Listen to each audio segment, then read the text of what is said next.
What's up, guys? It's your boy Scar the Judge here, and today I'm back with another video. You already read the title. I'm gonna talk about fluoride and the negative effects of it. That it is in water and that it is in like toothpaste and etc.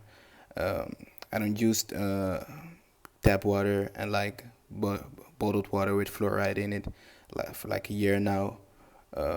So yeah. Also, toothpaste. I haven't used toothpaste in a long time. I use other dental products for my teeth, like Active Coal. I want to let y'all see that my teeth are perfectly fine. Yes, I haven't been to the dentist for like 2 or 3 years, so yeah. The video that's gonna play right now, it has Dutch subtitles. Don't worry about it if you're not Dutch. If you're Dutch, yeah, you can read the subtitles if you can't speak English that well. Let's head straight to the video.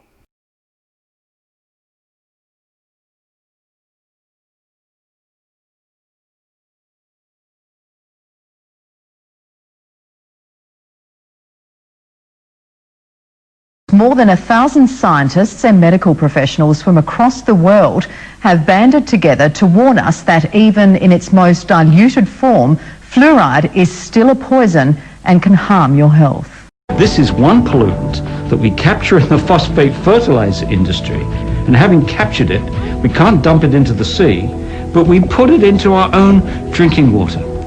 It's extraordinary. Fluoride in our water supply is a very real and ever-present risk to our population at large.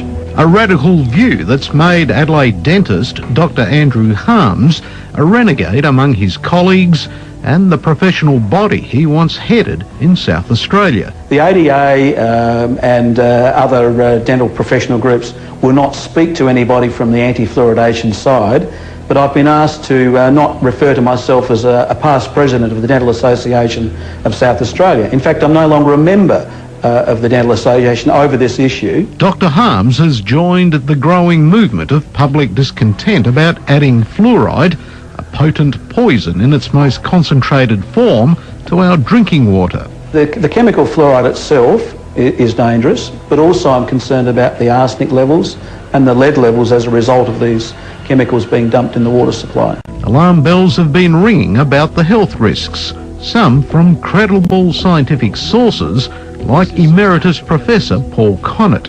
So here we got 1,100 scientists saying, we've read the scientific literature, we say there's a problem. And now what we should get from the other side is a very careful consideration of these reports and a scientific explanation. But we don't get that. All we get is a continuation of this propaganda, this simplistic PR. It's safe and effective, safe and effective, safe and effective.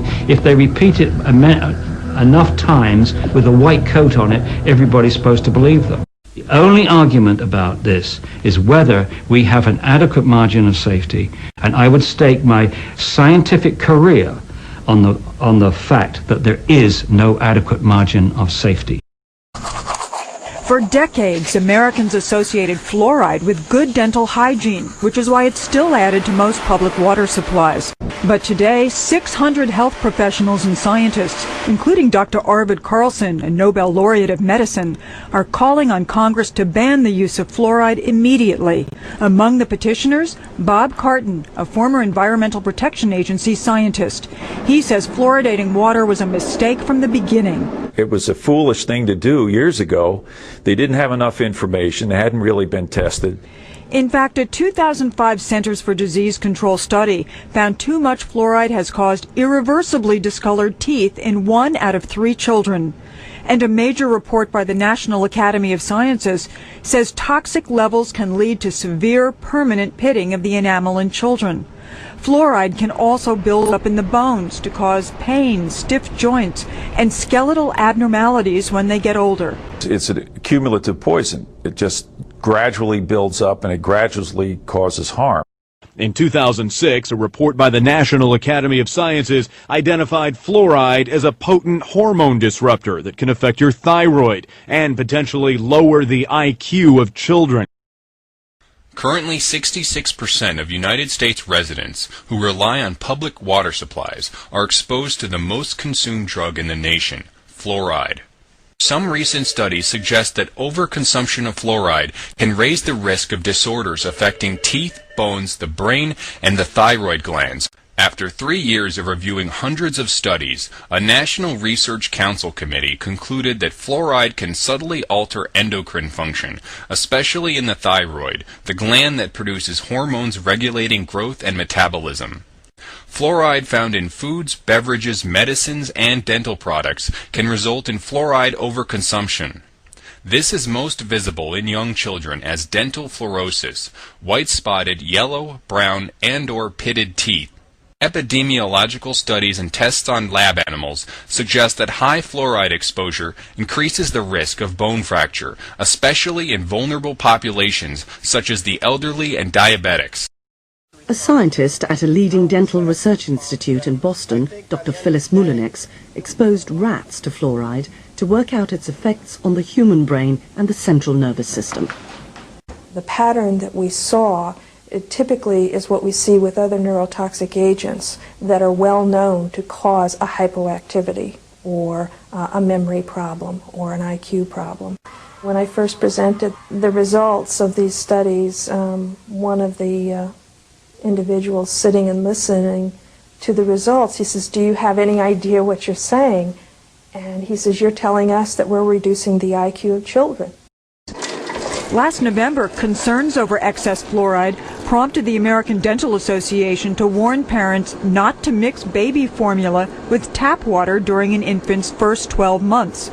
And for years, the Food and Drug Administration has required warning labels to keep toothpaste out of the reach of children under 6, and if swallowed, to get medical help or contact a poison control center right away. Elaine Valentine couldn't understand why she was able to lead a normal, healthy life in her hometown, but whenever she headed to Melbourne and drank the water, she'd come home a very sick woman. I feel lousy, and I get very lethargic, couldn't care less about anything, very, very tired, and very, very wheezy, and just feel plain ill. Elaine consulted a natural therapist who recognised immediately that something was seriously wrong. When we went back to the hospital, she then did the testing and was absolutely shocked to see a severe asthmatic reaction that Elaine had, where her lung function dropped to a quarter of its normal volume when she actually drank the glass of water with the fluoride added to it. Dr. Philip Robertson says up to 200,000 Australians may be suffering from an intolerance to fluoride and not realise it, with symptoms ranging from headaches or indigestion to chronic arthritis. If somebody's taking fluoride and they suspect there's a link between their symptoms, it's a matter of getting them off the fluoride and watching to see if there's an improvement. And Elaine's not his only client. Painful joints and initially sore throat and swollen glands. Retiree Carmel Stringer says she's been suffering from hypersensitivity to fluoride for nearly 30 years, which has drastically restricted her lifestyle. She's had to fork out hundreds of dollars for a reverse osmosis water filter, the only way to remove fluoride in the home, but says it's restored her health. Questions about the safety of fluoride in drinking water are not new, but now the debate has shifted to Harvard University, where a professor and his doctoral student are at odds over research that could show a link between fluoride in drinking water and bone cancer in boys. The professor doesn't think there's a connection, but his opinion is under scrutiny since he's also a paid consultant for the toothpaste industry. Dr. Chester Douglas, a Harvard University big shot. He's chairman of the Department of Oral Health Policy and Epidemiology at Harvard School of Dental Medicine. And he's at the center of a fluoride debate, the question of whether fluoride in drinking water can cause cancer, specifically osteosarcoma in boys. Hi, Dr. Douglas. Mike Bodat with Fox 25. We wanted to talk to you about the fluoride controversy. I just was talking to the lawyers about the freedom of information, so we're going to give all our studies to them. The dispute erupted last year when the Washington-based Environmental Working Group raised serious allegations, accusing Dr. Douglas of possibly covering up the link between fluoridated water and cancer. The question is very simple. Did he represent the research correctly or did he not? Ken Cook is Environmental Working Group's president. He points to a thesis done by one of Dr. Douglas's own students. Dr. Elise Basson found for males less than 20 years old, fluoride level in drinking water during growth is associated with an increased risk of osteosarcoma. But according to Cook, Dr. Douglas dismissed any link when he presented this final report to the National Institutes of Environmental Health Sciences. Dr. Basson's study found some very compelling evidence that there's a risk of bone cancer from fluoridation in water. And the presentation of her research suggested the opposite, that there was no evidence. The Environmental Working Group has raised concerns about Dr. Douglas's close ties to toothpaste giant Colgate, pointing to his job as editor-in-chief of the Colgate Oral Care Report. Fox Undercover has learned Dr. Douglas has also worked as a consultant for Colgate for the last 10 years. The company has paid him tens of thousands of dollars. Tony Valentine is watching the controversy closely. It's personal.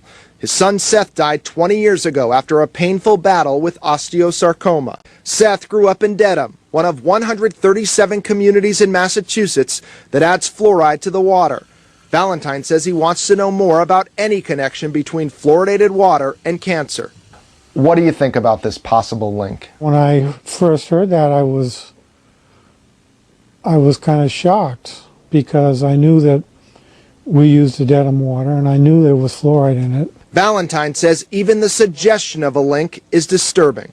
Dr. Basson declined to be interviewed, but she's standing by her work and tells Fox Undercover a paper based on her thesis will soon be published in the Journal of Cancer Causes and Control. A Harvard spokesman tells us its investigation is ongoing. This as the federal government continues its own investigation. What did y'all think about the video? Very interesting. Yeah, let me know what you think in the comment section below. Like, share if you found it. If you think it's good information and a lot of people should know this.